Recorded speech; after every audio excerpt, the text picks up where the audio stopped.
Hi guys, so someone wanted me to read Tintin. I didn't read the first, I picked out this story because the first three stories I've heard apparently are not very good. I've heard they suck. So I'm going to read this one, The Broken Ear. Apparently this is the best Tintin story, apparently. So The Adventures of Tintin, The Broken Ear. And the Museum of Ethnology painted posts to homie. There's like a guy with a beard going in there. And they're just looking at artifacts. So Bepend mask. Head of the carved wood Pagamogo or something. Number 3542. Arumbia fetish. The Arumbia tribe live along the banks of the river Cauliflower in the Republic of San Theodoros, South America. That's not a real country, that's a fictional country. Closing time. Goodness, it's 5 o'clock already. And he's closing the door. Guess someone's breaking in. And then ring. Come on, you lazy bones. Time to get up. Actually, I'll just do it in American. Time to get up, late. Come on, lazy bones. Time to get up. Theodore on guard now. Theodore. Tory. Or Toridor. Theodore. Theodore. Cha-la-la-la-la. Theodore. Fond eyes gaze on the door. Huh? And he notices, I guess something's gone. Knees bent, arms full stretch, ready, up, down, and down, and up, and down. Now for a bath. That's the way we wake up in the morning. Here's the 8 o'clock news. Details are just coming in on a robbery on the Museum of Ethnography. A rare fetish, or sacred tribal object, disappeared during the night. The loss was discovered this morning by a museum attendant. It is believed the thief must have hidden in the gallery overnight and slipped out when the staff arrived for work. No evidence of a break-in has been found. Come on, Snowy, to the Museum of Ethnography. The director? I'm afraid he's engaged. The police are here. Now to recapitulate. You say the attendant locked the doors last night at 12:17 hours. He noticed nothing unusual. He came on duty this morning at 7. At 07:14 he observed that exhibit number 3514 was missing, and immediately raised the alarm. Right, now this attendant, is he reliable? Absolutely, above suspicion. He has been with us for over 12 years, and never given the least cause for complaint. Besides, the fetish has no intrinsic value. In my judgment, it would be only of interest to a collector. Great snakes, the Thompsons. Why, it's our friend Tintin. Have you any leads? Well, the Arumbia fetish is of no indistinctive value. The solution is quite simple. It was removed by a collector. To be precise, it was collected by a remover. Some hours later. This is the book. I'm sure it was something about the Arumbias. A.J. Walker, Travels in the Americas, London, 1875. Aha, this is interesting. Listen, Snowy. Today we met our first Arumbias. Long, black, oily hair framed their coffee-colored faces. They were armed with long blowpipes which they employ to shoot darts poisoned with curare. You hear that, Snowy? We decided to stay there. Some generosity and gave us a plentiful Arumbia armed with a blowpipe. Curare, the terrible vegetable poison which paralyzes one's breathing. Oh, Arumbia fetish. But it's the very one that's been stolen. I therefore made an inaccurate sketch. They urged me to go. Arumbia fetish. We were very well treated. Later that's the page, the actual book Tintin's reading. Odd coincidence, don't you think, Snowy? Snowy isn't interested. He's gone to sleep. I think I'll follow suit. The next morning. Help! It's bewitched! Hello, hello, hello, is that you, sir? Yes, who is that? Oh, it's you, Fred. What? The fetish? Goodness me, I'll come at once. And he runs. An extraordinary. This was the fetish this morning, back in its usual place, with this letter propped up beside it. What do you think? In my opinion, gentlemen, the fetish is bewitched. Dear Director, I bet a friend I could pinch something from your museum. I won my bet, and here's your fetish back. Please forgive my foolishness and any trouble I have caused. Sincerely, X. And he's just looking at the statue. They're calling it a fetish. It's a statue. I guess that's the name of it. My mind is made up. This letter is anonymous. Nobody knows who wrote it. To be precise, I agree. An anonymous letter nobody wrote. According to the police, the case is closed. But this isn't my view. Why doesn't he give up? And hits a lamppost. I do beg your pardon, sir. Wake up, Tintin, look where you're going. So, am I the only one to know the fetish they put in the back is a fake? Here's the proof. Walker, the explorer, says he made an accurate sketch according to the drawing. The right ear of the fetish is slightly damaged. There's a little bit missing. But on the reinstated fetish, the right ear is intact, so it must be a copy. Now, who would be interested in acquiring the real one? A collector? Quite possibly. Anyway, let's see what the press has to say about it. Oh dear, here we go again. Sherlock Holmes on the trail. It says fatal oversight in the newspaper. A strong smell of gas alerted residents this morning at 21 London Road. They sent for the police, who effected an entry to the room occupied by artist Jacob Balthazar. Officers discovered the sculptor lying in his bed. He was found to be dead. It appears that the victim has forgotten to turn off the tap on his gas ring. By some chance his parrots have survived the fumes. Mr. Balthazar's work attracted the attention of art critics, who particularly praised his series of wooden statuettes, his special technique being strongly reminiscent of primitive scripture. Going round and round like that, he makes me giddy. Half an hour later. Excuse me, is this the house Mr. Balthazar lived? Yes, this is it. Oh, sir, what a tragedy. Such a polite gentleman. And all that learning. Maybe he wasn't all that regular with the rent, but he always paid in the end. And such a way with animals. A parrot and 3 white mice, that's what he had. I'm minding the parrot for the time being, but I can't keep it. So if you know anyone... Of course, I was wondering if I might look at Mr. Balthazar's room. I'll take you up. Such a character he was. I can still see him, his everlasting black velvet suit, and that big hat, and all that smoking, a pipe in his mouth all day long he had, but never touched the drink. Oh? Here's his room. Here's where we found him. They sent for a locksmith. The door was locked from the inside. The gas was whistling out of the ring. A little scrap of grey flannel. And so clever he was. Just look at those flowers. You can almost smell them. You knew Mr. Balthazar well? That's to say, not intimately. By any chance you found a parrot lover? It's such a friendly bird. Naturally I'll remember you. Goodbye and thanks. An accident. Funny sort of accident, I'd say. A funny, very funny accident. The gas was whistling out of the ring, so if that tap was on when Balthazar went to bed, he'd have heard it, unless he was drunk, but he never touched drink. Therefore someone turned the tap on after the sculptor was dead, since the gas wasn't strong enough to kill the parrot. And that someone was wearing something made of grey flannel and smoking a cigarette. Witness the piece of cloth in the cigarette end, which couldn't have belonged to the victim. He only smoked a pipe, and he wore a velvet suit. So Mr. Balthazar was murdered.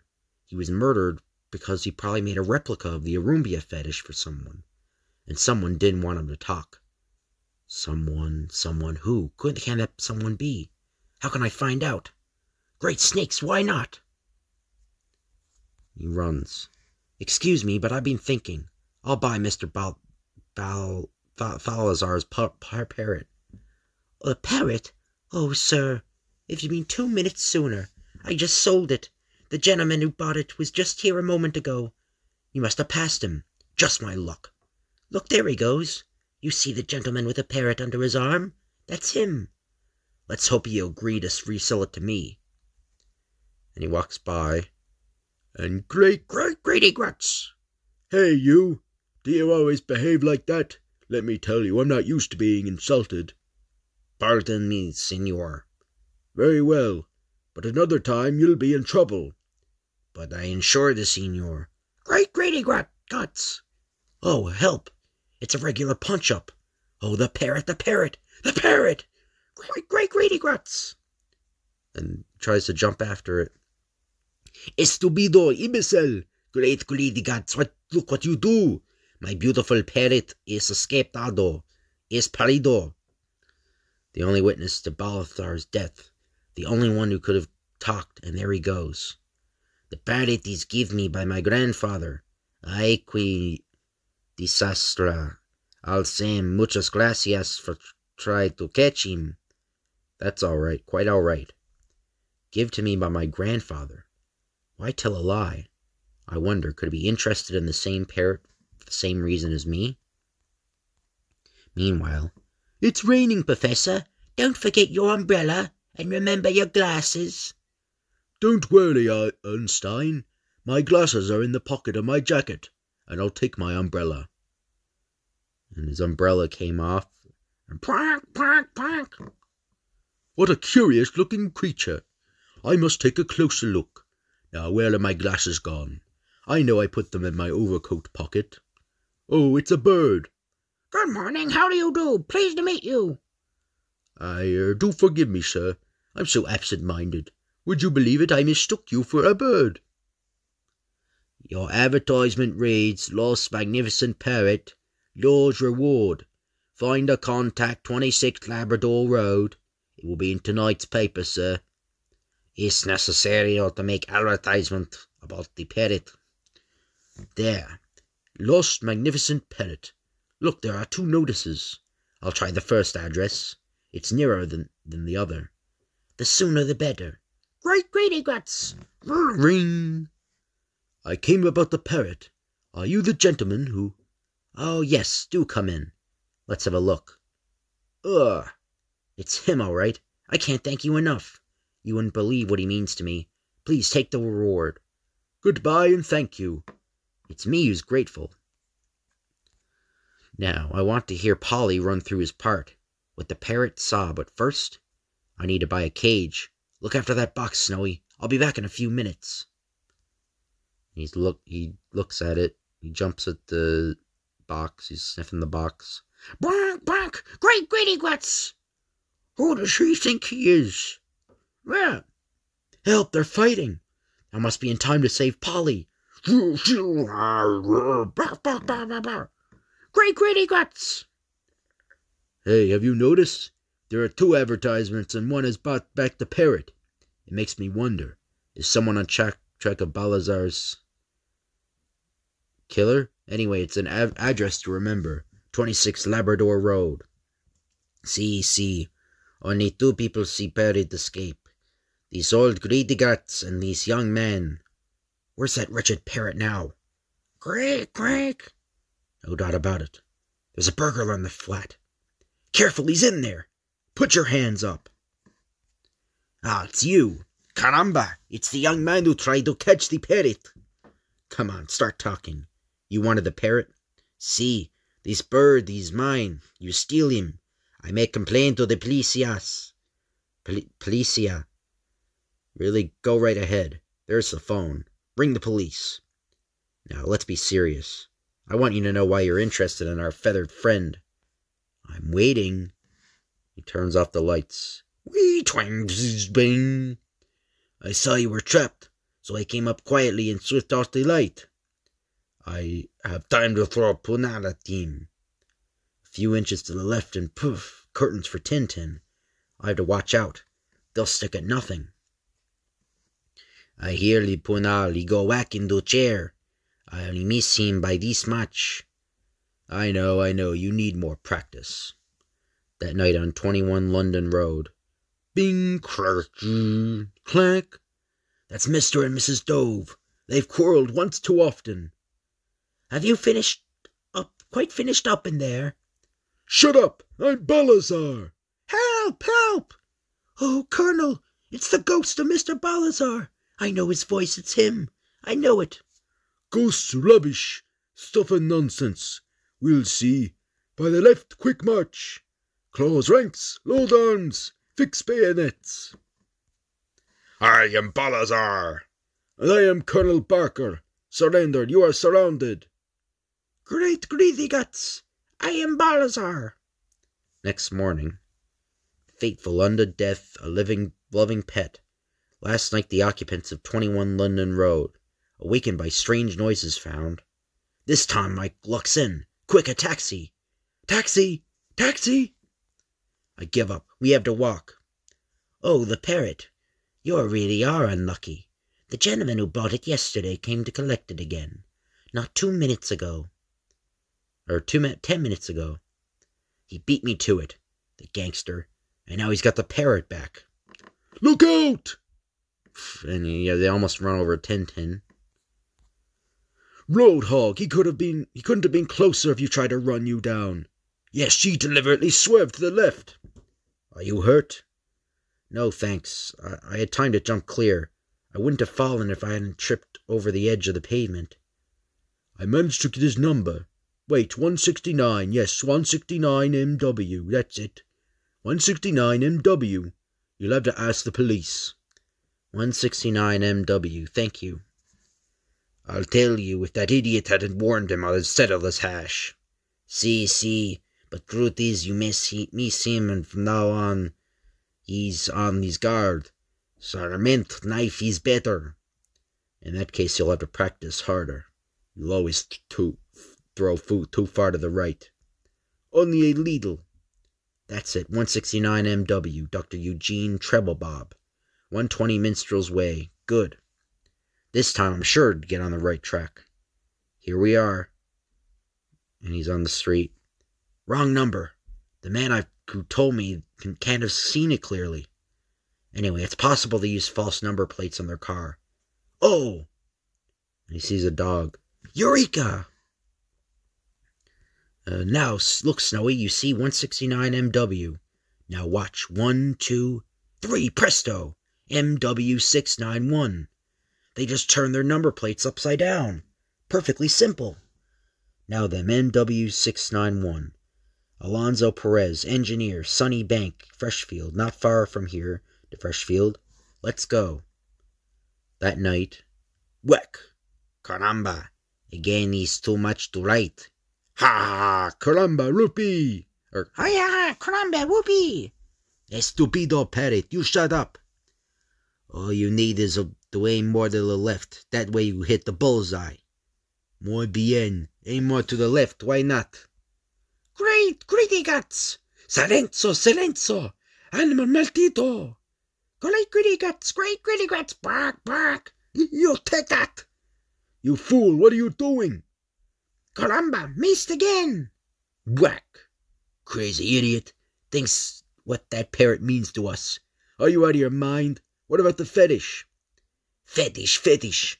All infernal with these fetish, and I wring the neck of this filthy parrot. Come down, Ramon. Caramba! Great greedy gut! Great greedy guts! Caramba!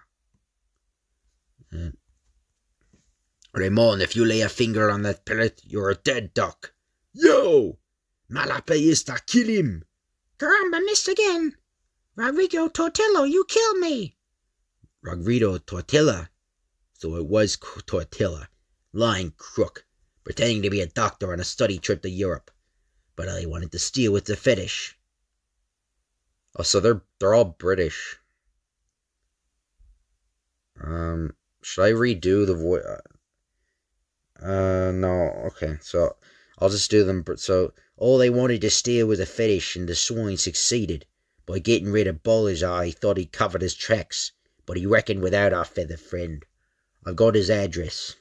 I've got to fix a meeting. He won't suspect anything. Hello, is that the Hotel Liberty? May I speak to Mr. Tortilla, please? Mr. Tortilla, I'm so sorry, but he's gone, sir. Yes, to South America. Yes, he went to La Havre. He sailed at midday. The boat, it was called Ville de Leon. That tells me all I need to know. We're beaten. There goes Tortilla peacefully sailing away to South America. If only that brainless parrot had talked just one day sooner. Next bulletin at 11 o'clock. Now here is some late shipping news. Do we have to keep listening to that wretched radio? The strike of dock workers at the French port of Le Havre has spread today. More than a dozen ships are now delayed. Among vessels not expected to sail before midnight tomorrow is the Ville de Leon, bound for South America. Caramba! All is not lost, Raymond. We have time to get there. I don't know if this guy's British or South American, because he doesn't speak like this guy. So I don't know, like, who's who. I don't know what nationality these people are. I don't understand. But all is not lost, Raymond. We have to get there. So I guess he's Spanish. I don't know, but... now, clever Senor Tortilla, the fun begins. Yeah, sorry about that, guys. Yeah, I didn't know. I just researched Tintin's act. Apparently, Tintin is from Belgium. I gave different accents to different characters. I don't know. I'm not gonna make everybody a Belgian accent because I mean it's translated in English. It's supposed to be read in English. So I don't know. I just gave him like I know in the Tintin movie, the animated movie that I watched when I was a kid, he was British. I don't know what he was in the 80s cartoon. I don't remember what his voice sounded like, but if you want me to make Tintin like American or British or whatever, just let me know in the comments down below. But anyway, I hope you guys enjoyed this video. Sorry about like the weird accent confusion. I got really confused about the accents. I don't because this isn't made in America. Like the other comics I read, it isn't like American comic. So I'm really confused about like what voices I do in that. But anyway, I hope you guys enjoy this video. If you could like, comment, and subscribe, that'd be appreciated. If you want me to do a part 2, just leave a like. Let me know if you want me to do multiple parts to this. And I hope you guys enjoyed, and I'll see you guys later.